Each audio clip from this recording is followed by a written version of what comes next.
¿De qué forma usted ve posible esto, ya que han sido convocados incluso los sectores más diversos de la religiosidad del país? Ok, bueno, gracias por la invitación. Bienvenido. Dios bendiga a todo el país. Amén. Bueno,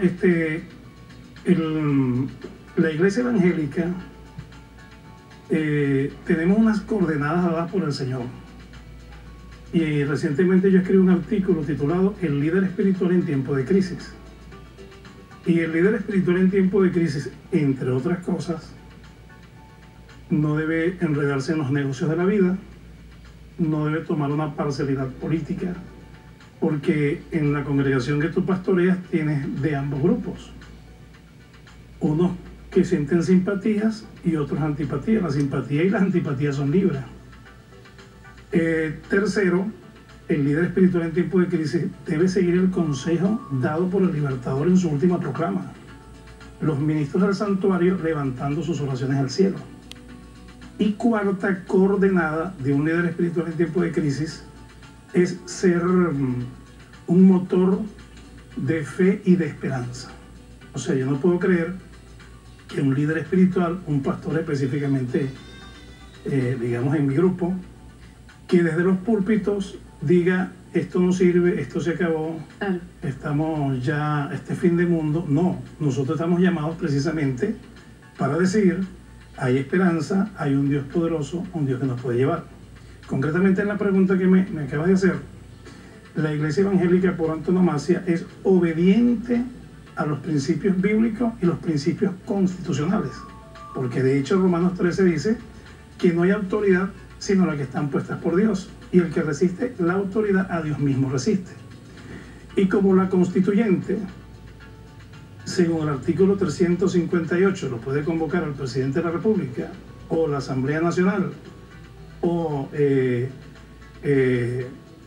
15% de los electores, la Iglesia Evangélica puede participar, está en su derecho, independientemente de quien lo haya convocado. Lo hizo el presidente de la República, y yo aconsejo pues, y me dirijo pues a la Iglesia Evangélica, a las diferentes confederaciones, llámese Consejo Evangélico Venezolano, Confederación de Iglesias Pentecostales, Iglesias Luz del Mundo, Redanivén, Asambleas de Dios, la mayoría de las iglesias del país, que no vean esto como satánico.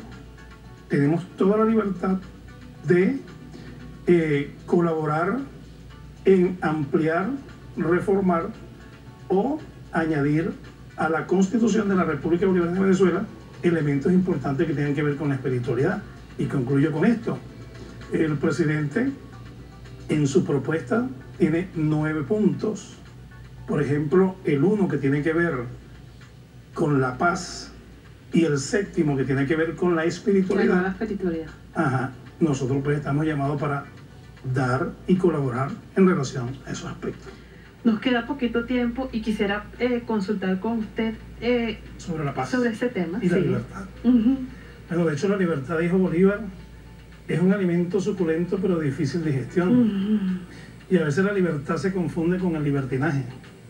Pero para hablar un poquito de la paz rápidamente por el tiempo que queda, es bueno citar a Cicerón, que dijo que la historia nos da muchas enseñanzas. La historia es el testimonio de los tiempos, la luz de la verdad, la maestra de la vida y nuncio de la antigüedad.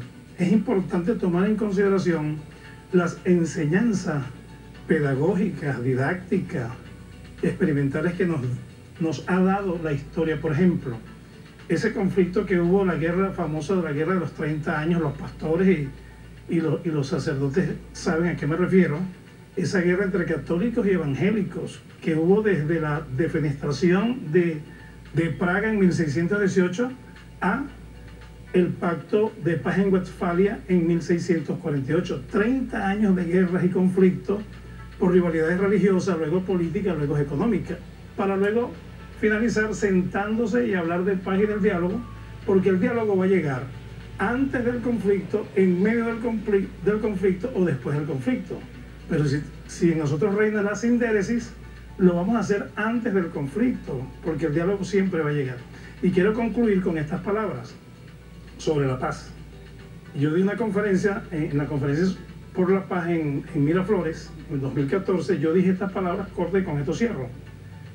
Ruego al Dios de mis padres, al Dios de mis libertadores, que no permita jamás que el acuerdo de paz firmado por los venezolanos lo hagan las viudas y los huérfanos sobre las tumbas de una generación que no quiso entender que el único camino a la paz es el diálogo, la concordia y la respetabilidad.